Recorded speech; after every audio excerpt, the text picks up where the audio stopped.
Oh, I'm recording. Crap. Oh! Hey everybody, Bethel here to talk about the first day of the Alternative Press Expo, more generally known as APE. This is a show that I went to 2 or maybe 3 times, I don't remember, back with my previous comic. And that's when the show was held in San Francisco at the concourse. And it was a show we fell in love with right away. It was fantastic. Very strong indie vibe, as the name would imply. It just had that independent spirit throughout the entire venue. And now, 5 years later, since the last time I went, it has moved locations from San Francisco to San Jose, and the South Hall of the San Jose Convention Center is very different than the concourse where it was held in San Francisco. There was this nice kind of really like redwood or hardwood kind of beams that were exposed and carpeted. It was really nice.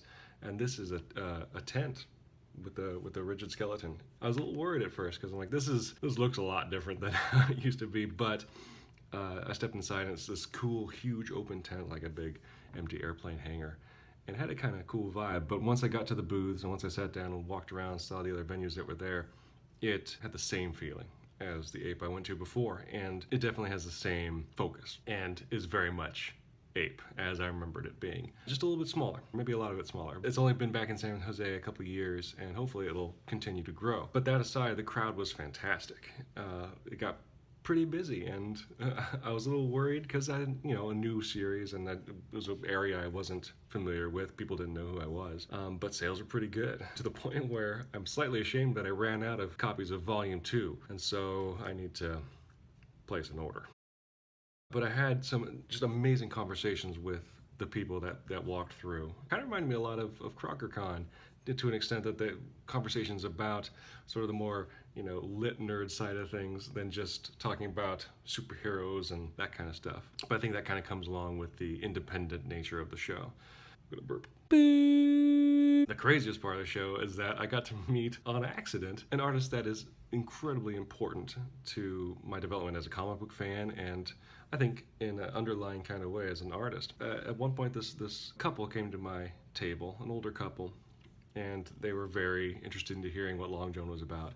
And at the end of the conversation, they bought some books, but also they handed me a book that they're working on, this little ash can version of El Jaguar Origins. I said thank you, and I'm like, that's adorable. This couple's making a comic, and I put it down on my table. It wasn't until the crowd calmed down a bit I finally looked at the book and saw that it was drawn by a gentleman named Brent Eric Anderson. I actually ignored the name. I looked at the art and I'm like, oh, the art's really good, actually. I'm like, who is this person? I looked at the name and I'm like, this name sounds familiar. And then in the back, they have little bios. And he's actually the artist on a book that was one of the foundational texts of me as a comic book fan. He was the artist on a book called X-Men God Loves, Man Kills, which became ultimately kind of the basis for the second X-Men movie. I've made it well known that my first comic was X-Men #1 in 1991 by Chris Claremont and Jim Lee, and it was sort of this beginning of the 90s explosion of comics. But I didn't start reading comics with that. I didn't go back the next month to buy X-Men 2. I didn't really know how comics worked. And so it would be kind of finding graphic novels at a bookstore in the mall or something like that. And one of those finds pretty early on was God Loves, Man Kills. And it's a very serious book if you haven't read it. It deals with religion and politics and really showed me that comics can be more than just punching people. Probably because of that early absorption of that kind of story led me down the path that I am now taking with regard to the comics I'm making. And after he'd left, it had been like 10 or 15 minutes had gone by. I'm like, I met Brent Anderson. What the hell is going on? And luckily I did see him and his family across the way, and I ran over and introduced myself and just to thank him. That kind of stuff can happen, I'm sure, at any convention, but it seems like the right place to happen at APE. And one of the things he said is like, I'm just here as a fan. I'm like, well, not right now, buddy. It rattled me out. If this was the only thing that happened today, then it was all worth it. But luckily, it was also a very good day. The day exceeded my expectations, and I'm wildly happy with APE 2017 so far. We got one more day, and I'm trying not to let today's experiences set the bar for tomorrow too high. Considering I think the second day is kind of a little bit slower. We'll see how it goes. But if it's anything like today, even marginally, I'll be ecstatic and be very glad I came. So I'll try to report back again with a recap of tomorrow. Okay. All right. So I'm back in Sacramento. All right, so I'm back in Sacramento after finishing day 2 of APE, and have driven home from San Jose, made it home safe and sound, spending the evening just thinking about what a weekend it's been. One thing I wanted to cover right away, because it's kind of standard fare or expectations when exhibiting at a comic book show, is to briefly go over the books you picked up. And I found some cool ones. I'm excited to dig into them. First is, I got the first 4 issues of a book called Oasis by Alex Wills. He was the writer and was represented at the show. His artist was not there. But it does something kind of cool.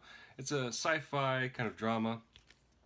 And what he does is he has the first issue, obviously, in a comic book form, but the second issue is on the other side. You flip through to a certain point, and then things go upside down, at which point you flip it over. So I have issue 1, and then on the back, issue 2, and I picked up issue 3, and of course on the back, issue 4. Also picked up a graphic novel called Ricky. It's a modern adaptation, graphic novel adaptation of the story from the original Jungle Book by Rudyard Kipling. Most of us know the Jungle Book as being that Disney movie, which just follows the story of Mowgli being taken from the jungle to humanity by his friends Baloo and Bagheera. But actually is a short story collection. One of them is Rikki Tikki Tavi, about a mongoose who fights Cobra. And he's not a G.I. Joe. Who knew? And knowing is half the battle. G.I. Joe! And it looked very, very cute. It's Eisner Award nominated, I believe, for Best Children's Graphic Novel, or at least maybe adaptation. But on the other side of stuff, I got to meet a lot of people. Being this sort of creator, independent, focused show, a lot of people show up as attendees that, because they're not fighting lines to go to the next Marvel panel or whatever, we got a lot of time just to talk attendee to exhibitor. All of this to say, sales excluded, and the conversation was challenging and fun and personal and interesting. I wouldn't have traded this experience for the world. Prepare yourself for the boasts of Bethel!